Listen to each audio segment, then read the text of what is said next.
Market coupling. अब देखो, I am sure आप लोगों ने मार्केट कपलिंग की न्यूज सुनी होगी।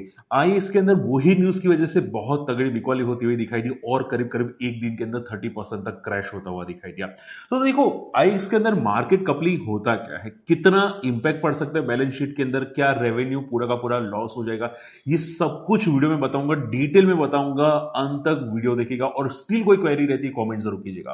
देखो, हम लोगों ने ऐसी केस स्टडीज बहुत बनाई है। अगर आप बात करें जाए पीसी ज्वेलर्स की, रतन इंडिया पावर की एंड टाटा मोटर्स की, ट्रेंड की, ऐसी बहुत सारी केस स्टडीज है इंक्लूडिंग ओला। ठीक है, अब आईएक्स के बारे में हम लोग डिटेल बताने वाले हैं। अब देखो, बहुत से लोगों की जो क्वेरीज है वो शॉर्ट आउट हो जाएगी। ठीक है, चलिए देखो, मैं सबसे सिंपल आंसर कर देता हूं आप लोगों को। आईएक्स की जो यहाँ पे मार्केट कपलिंग की न्यूज है, आप ये समझो कि आईएक्स एक मोनोपोली कंपनी है। ठीक है, एक बोलते हैं ना यहाँ पे, जैसे कि एनएससी एक स्टॉक एक्सचेंज है, वैसे ही आईएक्स के यहाँ पे इलेक्ट्रिसिटी डेरिवेटिव्स एक्सचेंज है। ठीक है, यहाँ पे इलेक्ट्रिसिटी में ट्रेड होता है। ओके, अब ये मार्केट एक मोनोपोली कंपनी है और इसकी वजह से इनका जो मार्केट शेयर है वो 90 टू 95% का है। ठीक है, यानी कि सबसे ज्यादा इलेक्ट्रिसिटी डेरिवेटिव्स ट्रेडिंग इसमें ही होती है। हालांकि मार्केट में और दो दो प्लेयर है, लेकिन वो बहुत छोटे प्लेयर है। लेकिन जो मार्केट कपलिंग की न्यूज है, आप ये समझो, मार्केट कपलिंग यानी कि जो प्राइस डिफरेंस आपको दिखाई देता है दूसरे दो एक्सचेंजेस में फॉर द इलेक्ट्रिसिटी डेरिवेटिव्स, ठीक है, वो प्राइस डिफरेंस आपको नहीं दिखाई देगा। और उसी की वजह से आप ये समझो कि दूसरी जो दो कंपनी छोटी थी, छोटी इलेक्ट्रिसिटी डेरिवेटिव्स एक्सचेंजेस थी, वो अब प्रॉपर आईएक्स के साथ लेवल में आ जाएगी। ठीक है, तो आईएक्स का जो मोनोपोली बिजनेस है वो खत्म होता हुआ दिखाई दे सकता है, क्योंकि प्राइस डिस्कवरी यानी कि जो प्राइस में डिफरेंस है वो खत्म हो जाएगा। और उसी की वजह से इसकी मोनोपोली बिजनेस बहुत ही प्रॉब्लमेटिक हो चुके हैं, इसकी वजह से ये क्रैश होता हुआ दिखाई दिया है। ठीक है, तो ये बहुत बड़ा इंपैक्ट है। अब देखो, मैं थोड़ा बहुत डिटेल में समझाऊंगा, लेकिन अगर स्टिल वन शॉट में आंसर करे क्या इसमें और प्रॉब्लम आ सकती है, तो मैं आंसर दूंगा यस। ठीक है, अभी ये प्रॉब्लम जस्ट स्टार्ट है, जस्ट बिगिनिंग है, आगे जाके और प्रॉब्लम आ सकती है। लेकिन क्या कंपनी डूब जाएगी? Answer is no. क्या कंपनी वापस वही लेवल पे आएगी? आंसर इज यस, आएगी, डेफिनेटली आएगी। ठीक है, देखो एक बात समझो, सिंपल कर देता हूं, एकदम सिंपल कर देता हूं। आप सभी लोग जानते थे पहले टेलीकॉम सेक्टर के अंदर एयरटेल था, दूसरी छोटी मोटी कंपनी सबको दिखाई दे रही थी। ठीक है, तो सभी अच्छा बिजनेस कर रहे थे। उसके बाद जियो आया, जियो ने पूरा का पूरा टेक ओवर कर लिया। अब इंडिया मार्केट है प्राइस सेंसिटिव का। ठीक है, तो जियो ने प्राइस सेंसिटिव को यहां पे एक आगे रख के मार्केट कैप्चर करने की कोशिश की। ठीक है, बात समझ में आ रही है? अब ये क्या होता है कि इसकी वजह से जो छोटी छोटी कंपनी वो बर्बाद हो गई, लाइक रिलायंस जो अनिल अंबानी की थी वो बर्बाद हो गई, वोडाफोन आइडिया ऑलमोस्ट मर्ज हो गई यहाँ पे। ठीक है, छोटी बाकी टेलीनॉर, यूनिनॉर जैसी बर्बाद होती हुई दिखाई दी, वो मर्ज होती हुई दिखाई दी। तो ये क्या होता है कि छोटी कंपनी खा जाते हैं। ठीक है, अब आईएक्स जाइंट है, लाइक एयरटेल जाइंट है। ठीक है, आईएक्स भी जाइंट है। ठीक है, तो आईएक्स को प्रॉब्लम होगी, लाइक उस टाइम पे भी एयरटेल को प्रॉब्लम हुई थी, एयरटेल भी उस टाइम पे तगड़ा क्रैश हुआ था। ठीक है, प्रॉब्लम हुई थी, लेकिन 3-4 साल बाद वो वापस आ गया उसी लेवल पे और उसके ज्यादा भी जाता हुआ दिखेगा। ठीक है, तो प्रॉब्लम आईएक्स के साथ सिमिलर है। देखो, मैं ध्यान से सुनो, मैं बहुत डिटेल रिसर्च लेके आया हूं।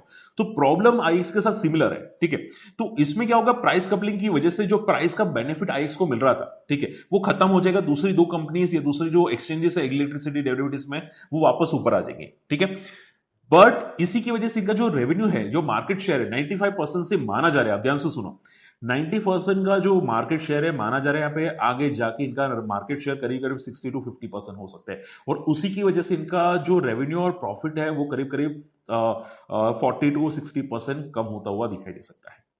बात समझ में आ रही है? यानी कि आप ये समझो कि मान लो अगर कंपनी लगातार ग्रोथ करती रहती है, जो ग्रोथ आपको दिखाई दे रही है, ठीक है, अगर लगातार ग्रोथ करती रहती है, तो अगर ग्रोथ नहीं होती तो 50 to 60% आपका प्रॉफिट डिक्लाइन हो जाता। लेकिन ग्रोथ चल रहा है, तो आप ये समझो चांसेस है कि 20 to 40% का आपको रेवेन्यू और प्रॉफिट में डिक्लाइन दिखाई दे सकता है। ठीक है, तो ये बहुत बड़ा इंपैक्ट है। हालांकि कंपनी बंद नहीं होगी, कंपनी खत्म नहीं होगी, लेकिन इसकी वजह से कंपनी आईएक्स जो यहाँ पे ट्रांजेक्शन चार्जेस ले रहा है, क्योंकि आईएक्स का जो मेन रेवेन्यू है वो ट्रांजेक्शन चार्जेस है, दूसरे जो कंपटीटर है उससे ज्यादा है। ठीक है, तो वो चार्जेस ज्यादा नहीं ले पाएंगे, तो उसको चार्जेस कम करने पड़ेंगे और उसी की वजह से उनका रेवेन्यू प्रॉफिट में डिक्लाइन होगा। ठीक है, लेकिन आगे जाके कंपनी का आईएक्स का इंफ्रास्ट्रक्चर बहुत अच्छा है, इनका जो टेक्निकल पूरा सेटअप है वो काफी स्ट्रांग है। ठीक है, और उसी की वजह से आगे जाके उनको रेवेन्यू में वापस इंपैक्ट हो सकता है, वापस इंप्रूव आ सकता है। तो मोटा मोटा आप ये समझो कि इनका जो बैलेंस शीट है, इनकी जो प्रॉफिट है, वो आने वाले 2-3 साल में डिक्लाइन हो सकता है, लेकिन आगे जाके, उसके आगे जाके, यानी कि 2029, 2030, 2031 आगे जाके इनका बैलेंस शीट वापस नॉर्मलाइज हो जाएगा। बात समझ में आ रही है? ठीक है, तो शॉर्ट एंड सिंबल में ये जो इंपैक्ट है वो इंपैक्ट शॉर्ट टर्म के लिए रहने वाला है। शॉर्ट टर्म यानी कि 2026 प्रॉपर्ली आपको इंपैक्ट दिखाई दे सकता है। देखो अभी इंपैक्ट नहीं दिखाई देगा बैलेंस शीट में, इंपैक्ट दिखाई दे सकता है 2026 मिड में या एंड में, फिर 27 में इंपैक्ट प्रॉपर्ली आएगा, फिर 28 से थोड़ा सा इंप्रूवमेंट होना चालू होगा, फिर 29 एंड 30 एंड वापस वो अपने पैरों पे आ जाएगा। ठीक है, तो ये जो मेरे पास है वो पूरा का पूरा प्योरली केस स्टडी है, डिटेल में बनाया हूं, तो अब वीडियो अंत तक देखेगा। ठीक है, चलिए मैं यहाँ पे मैंने आपको ओवरव्यू बता दिया, अब थोड़ा डिटेल में जाते हैं। ठीक है, तो मैं स्क्रीन को अभी फोकस करते रहेगा। देखो यहाँ पे अब आईएक्स अगर आप देखोगे रिसेंटली जो क्रैश होता हुआ दिखाई दिया, तो वो मार्केट कपलिंग का रूल आउट होता हुआ दिखाई दिया। मार्केट कपलिंग का रूल आउट कौन करता है? सीईआरसी।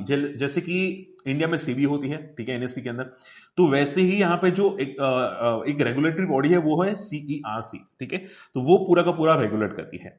अब हमेशा याद रखो, देखो जो भी आपको नमूने बोलते हैं ना, आपको बोलेंगे भाई ये मोनोपोली कंपनी है, फलानी मोनोपोली कंपनी है।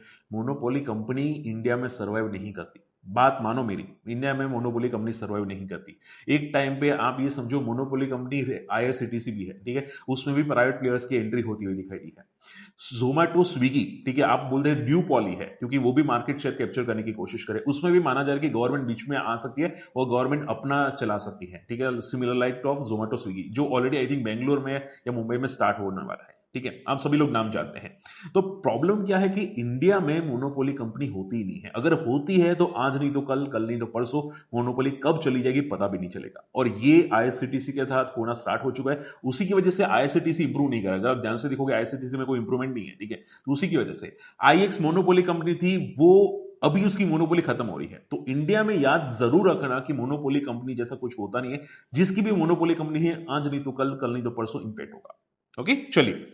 सो सीईआरसी एक रेगुलेटरी कमीशन है, ठीक है, उन्होंने यहां पे मार्केट कपलिंग का रोल आउट की बात की है। वो रोल आउट आप मेरी स्क्रीन को फोकस कीजिएगा, वो रोल आउट स्टार्ट होगा 2026 में।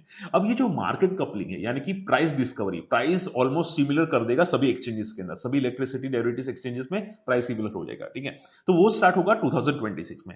अब ये जो सेक्शंस है इलेक्ट्रिसिटी डेरिवेटिव्स का, वो मोस्टली 3 सेक्शंस में आता है। ठीक है, अब ध्यान से मेरी स्क्रीन को देखिएगा। सबसे पहला सेक्शन आता है डे अहेड मार्केट। ठीक है, इसके अंदर मैं आगे बताता हूं, डे अहेड मार्केट पहला सेक्शन आता है, डे अहेड मार्केट। ठीक है, सेकंड आता है रियल टाइम मार्केट, तीसरा अलग आ जाता है जो आई थिंक इसमें नाम प्रॉपर्ली मेंशन नहीं है, लेकिन तीसरा भी एक मार्केट है।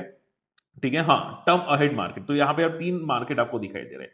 अब जो मार्केट कपलिंग स्टार्ट होगी वो स्टार्ट होगी डे अहेड मार्केट के अंदर। ठीक है, अभी मार्केट कपलिंग इसके अलावा और कोई सेक्शंस में नहीं होने वाली, पहले होगी सिर्फ डे अहेड मार्केट, वो भी फ्रेसेस में होगी। स्टार्टिंग होगा 2026 में एंड फाइनल होगा 2027 में, तो ये कंप्लीट हो जाएगा। ठीक है, उसके बाद शायद दूसरे मार्केट में जा सकता है। अब डे अहेड मार्केट क्या है, स्क्रीन को फोकस कीजिएगा। डे अहेड मार्केट यानी कि इलेक्ट्रिसिटी में जो ट्रेड होता है वो hourly and quarterly hourly basis पे इंटरवल पे ट्रेड होता है। लाइक आप मार्केट में जो ट्रेड करते हैं ना, ठीक है, आप एवरी सेकेंड रियल टाइम में ट्रेड करते हैं, वैसा नहीं। ठीक है, उसमें इलेक्ट्रिसिटी डेरिवेटिव्स में जो ट्रेड होता है वो सेक्शंस में हो जाता है। ठीक है, आवरली होता है, मंथली बेसिस पे भी होता है, रियल टाइम में भी होता है। ठीक है, तो 3 सेक्शंस में होता है। ठीक है, तो आप देख सकते हैं यहां पे जो अभी इंप्लीमेंट होगा वो आवरली, क्वार्टरली, आवर इंटरवल पे होगा। रियल टाइम मार्केट में भी अभी इंप्लीमेंट नहीं हुआ है, वो शायद बाद में हो सकता है, लेकिन डेफिनेटली बाद में हो सकता है। अब इंडियन एनर्जी एक्सचेंज यानी कि आईएक्स की जो कंपनी है वो मार्केट शेयर कितना रखती है, तो क्या आप देखोगे 44% का मार्केट शेयर रखती है डे अहेड मार्केट, जिसमें मार्केट कपलिंग अभी स्टार्ट होने वाला है। ठीक है, यानी कि प्राइस डिफरेंस होगा वो खत्म हो जाएगा। ठीक है, तो मोनोपोली इसकी खत्म हो जाएगी, कम हो जाएगी। ठीक है, तो उसका सबसे ज्यादा मार्केट शेयर है, उसके बाद रियल टाइम मार्केट 29% और बाकी का यहां पे आपको बाकी का मार्केट शेयर दिखाई दे रहा है।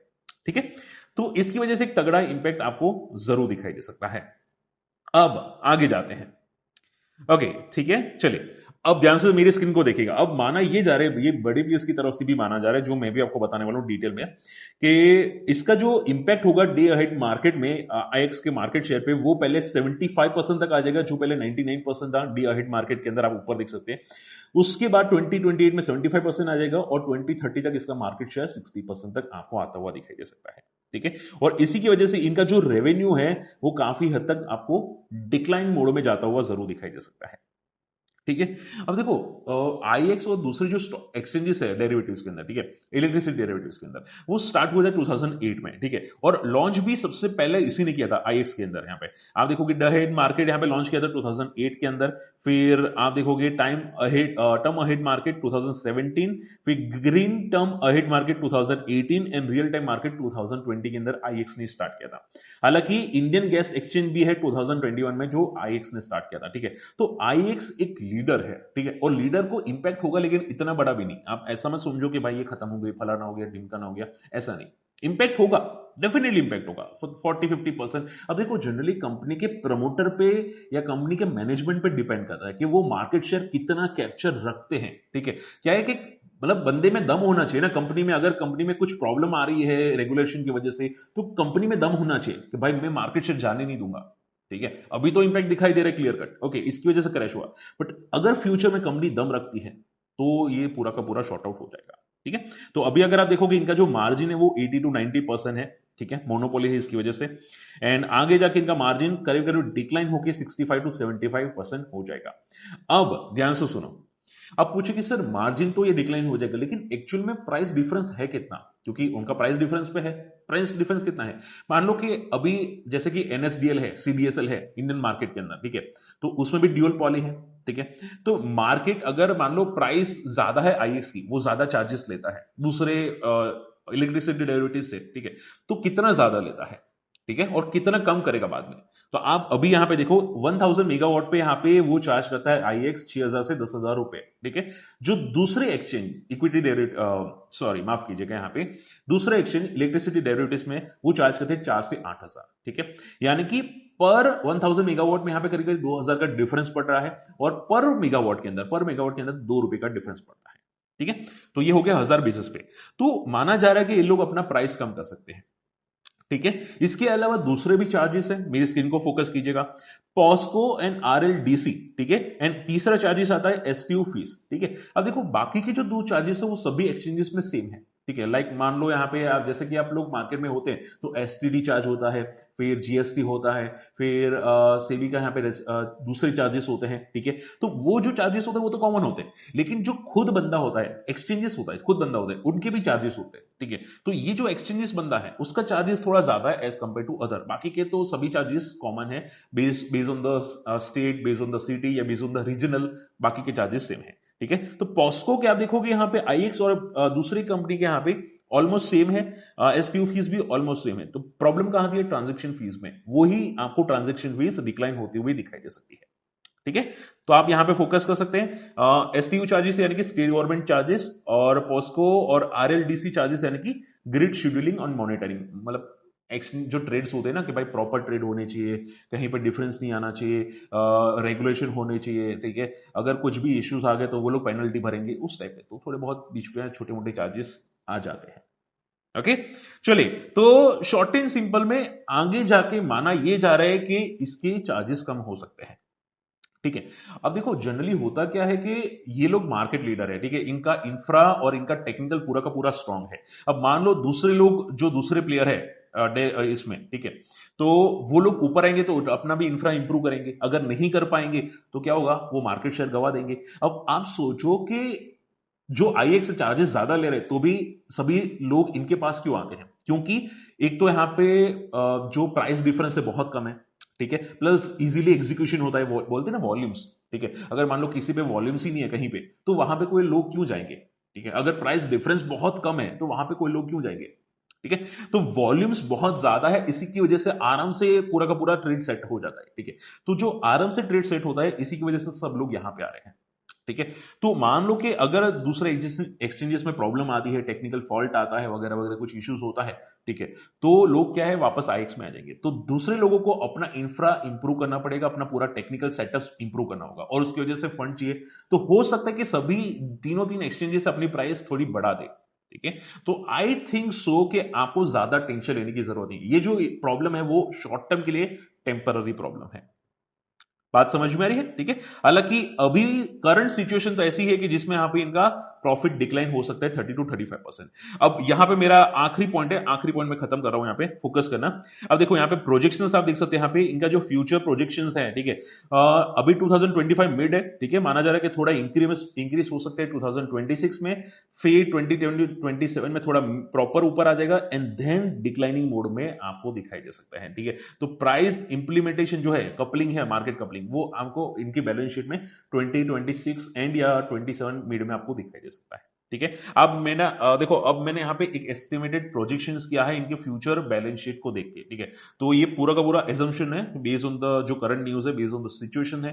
तो माना ये जा रहा है कि इनका जो अभी प्रॉफिट है पूरा साल के अंदर 430 करोड़ का, ठीक है, 2026 में 440 करोड़ का प्रॉफिट आ सकता है, 27 में इनका प्रॉफिट डिक्लाइन होकर 400 करोड़ हो जाएगा, फिर 28 में 403 करोड़ आ जाएगा, फिर 29-30 में वापस अपना प्रॉफिट इंक्रीमेंट हो जाएगा।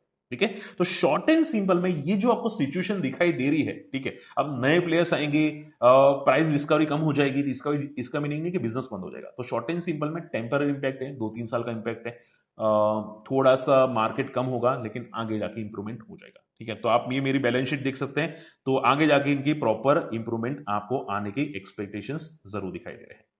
ठीक है, सो शॉर्ट टर्म में वीकनेस है, हो सकता है और वीकनेस आए, लेकिन आगे जाके 28 के बाद, 2028 के बाद प्रॉपर हो जाएगा। ठीक है, तब तक तो भाई इसका सिचुएशन वीक ही रहने वाला है, ये पक्की बात है। ओके, सो आई होप आपको केस स्टडी पसंद आएगी, वीडियो को शेयर जरूर कीजिएगा, और आपको और कौन सी केस स्टडी चाहिए मुझे कमेंट जरूर कीजिएगा। आई होप मैंने दिल से पूरा का पूरा डिटेल बताने की कोशिश की है। वीडियो शेयर जरूर कीजिएगा, एंड पसंद आए लाइक एंड शेयर कीजिएगा। मिलते अगले वीडियो में, तब तक के लिए गुड बाय, जय हिंद।